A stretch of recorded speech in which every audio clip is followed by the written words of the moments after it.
Right. Okay. Thank you everyone for joining us here. This is the very first panel at Games Academy Expo 2025.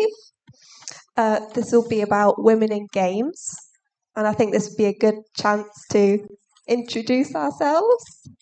I'll start. I'm Lucy Stent. I'm a lecturer here at Falmouth University Games Academy from the computing department. Would you like to continue? Hello, my name is Tamsin Page. I work for Sonder Studios and VetVR. I'm a technical artist and a lead artist.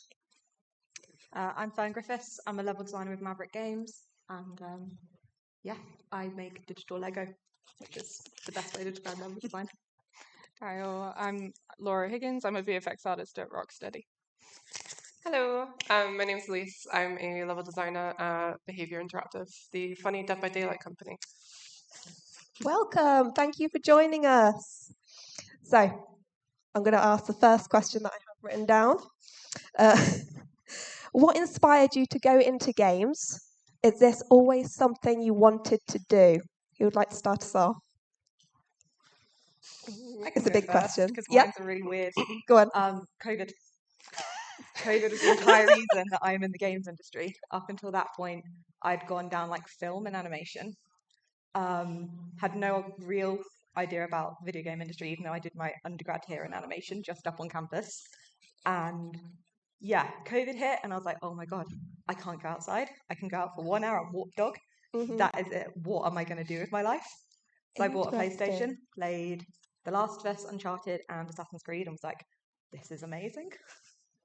And then tried to apply for a job at Ubisoft for their graduate program, because I'd just finished a master's, and got quite far through it for level design because I'd seen they'd got one, and I was like, I can't really do environment art very well.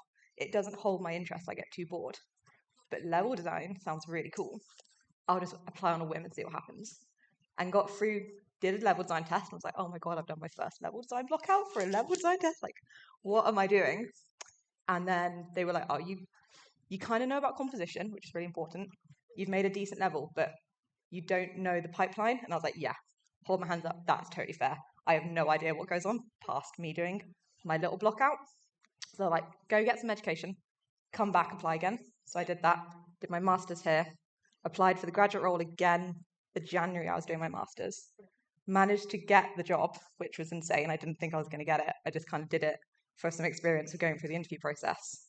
Finished my master's in September and started the job in October. So it was just like, from COVID to that, I was just like, I'm going for it, and just kind of threw everything at it and hope for the best. Yeah, it's just streamlined your way through. That's absolutely amazing. So it was just bonkers, but yeah, all the previous experience kind of worked. If I hadn't done film and stuff, I wouldn't have known about composition. So like, everything was taking me towards games. I just had no idea. And I just kind of trusted the process, and it worked. Yeah, it's like it was meant to be. Yeah. But yeah, everyone was like, what the hell? And when I told them I like started out at A-levels being like, I'm going to be a vet. And I ended up being a game designer. Yeah. Like, you're insane. I'm like, yeah, but that's probably why I work in games. There you go. Something good did come out of COVID. Yeah. Pretty much, yeah. The only good thing for me. Yeah. Oh, that's an amazing story. Who would like to follow that up? I can. Yeah. Similar to Fan, actually, I came from film. So I started off, I played games with my parents when I was super young. I was very lucky in that result because a lot of people didn't have that experience. And I always thought it was kind of an inaccessible industry, not really possible. I did a college course in games, but it was also like illustration, graphic design and stuff. And I thought, oh, this is impossible. And then I went and studied at the National Film Television School and did an entire course in like film and everything. I thought it was amazing. And at some point, I just got really, really like obsessed with playing games and with friends and things. And I thought that basically games was just a more interactive form of media than film. Is basically the same. Like you can take all the practices from film and you can apply it to games. Same theory, everything. So then I applied here and I did my undergrads. I got super lucky and I started an internship just up the road in Truro. And then stuff happened and then ended up at Behaviour like 3 years later. So That's really good. Yeah, again, streamline all Yeah, the way. pretty much. Determination. Although I do remember there was a really funny thing in college where I had no idea what I was doing. And I have a really vivid memory of like an A4 poster on the side of the wall, being like, what jobs could this course get you? And I remember one of them being a level designer. And I had no idea what that was. I was like, oh, that sounds cool, but I'm not sure. So I Googled it. And I was like, oh, that sounds cool. Completely forgot about it for 3 years. Went and studied film, graduated. And I was like, oh my God, I could do that. So I remembered this from like my college days. So That's fabulous. Wow. Yeah. I guess I'll go next. Yeah.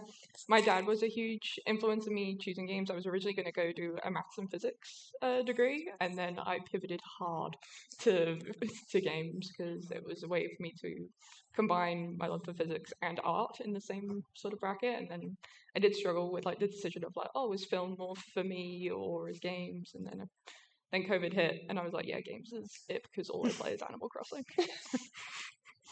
And that's sort of how it sort of went. Yeah. not I as think a streamlined. lot of our students have family that they were brought up playing games, and I think that has a big effect on why they decide to come here. I think, yeah. I didn't start my career in games. I'm kind of one of those late starters. I wandered in a lot of different things. When I left college, I was deciding to go between science and art because I'd done a lot of biology and chemistry. And then I'd done a lot of art. And I was like, which one do I do? And I was like, oh, there's no career in arts. Just keep that as a hobby, useless. So I followed science, and I've became a ranger, became a lumberjack. I've worked as a chef. I've worked as a teacher in China. I just wandered all over the place for about 10 years. I had about 6 or 7 different careers in that time, about 10 jobs of just all over the place. And then COVID again. In like 2019, I was just sick of being a chef. I hated being in a kitchen all day. It just made me so angry and annoyed. And I was like, do you know what? Maybe I'll go back and I'll do art. Maybe there is actually a way forwards with that. And then I started looking, Falmouth University. I came here and I was going between the animation and the games degrees.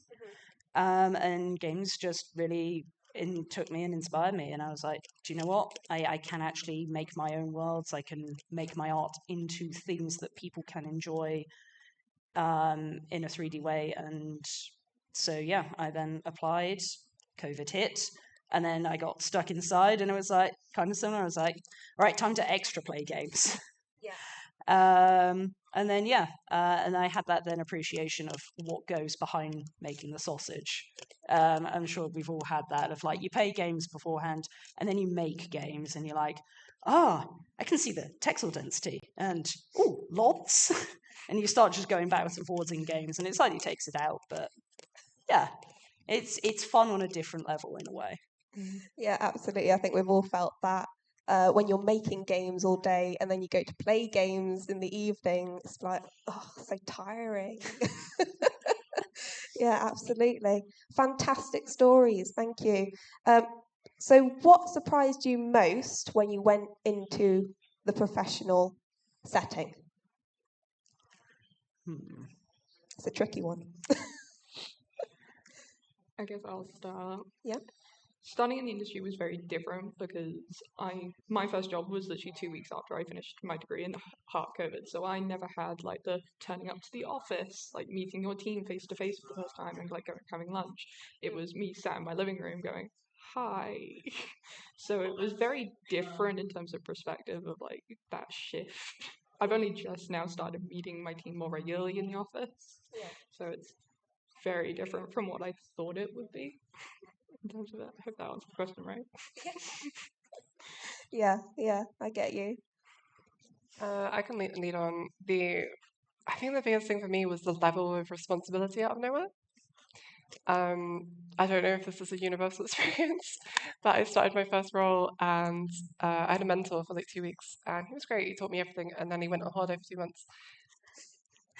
That was fun. And then suddenly I was like, oh, okay, cool. And they were like, you're going to inherit everything that he was working on for 2 months. And suddenly my reporting managers became the director, the creative director, the lead of art, lead of LD. And I was like, I'm an intern. I graduated 2 weeks ago. This is insane. And it was a lot, for sure. Because I think one of the things at uni for me was I always struggled with kind of presenting and like talking to people and that kind of thing. And then going from what was kind of a milder version of that to then suddenly talking to the most important people in my studio on a daily basis and like having to be professional about it and like share my work. That was a lot, it took a lot of kind of time to overcome that. Yeah, absolutely. That level of responsibility. I get that. Yeah, Yeah, I can absolutely. second it. Mm. It's a I'd lot. agree with that. Yeah. Yeah. It's really weird. I think we've all been there. And just how approachable like art directors and like senior people are. Mm. It feels like as a junior they're going to be really unapproachable and they're going to have nothing to do with you and they're not going to know your name. Yeah. And I don't know if it was just Lem being a bit of a smaller studio for Ubisoft at the time, but everyone knew everyone. It was really weird. I'd have full-on conversations with an art director being like, no, we can't do this. Like, that's not going to work. And they'd be like, oh, okay, tell me why. I'm like, okay, I'm not having to go get my lead to fight my corner. My lead's just sat there drinking coffee, being like, go on. I'm like, oh God, this is all on me now. Okay. But yeah, it's a refreshing change. I wasn't expecting that. I was expecting to be like a little bit more like, here's a really basic task. Yeah. We'll give you something interesting later. And I did my onboarding, and then straight away they're like, okay, here's a bunch of artists, go. And I was like, oh my God.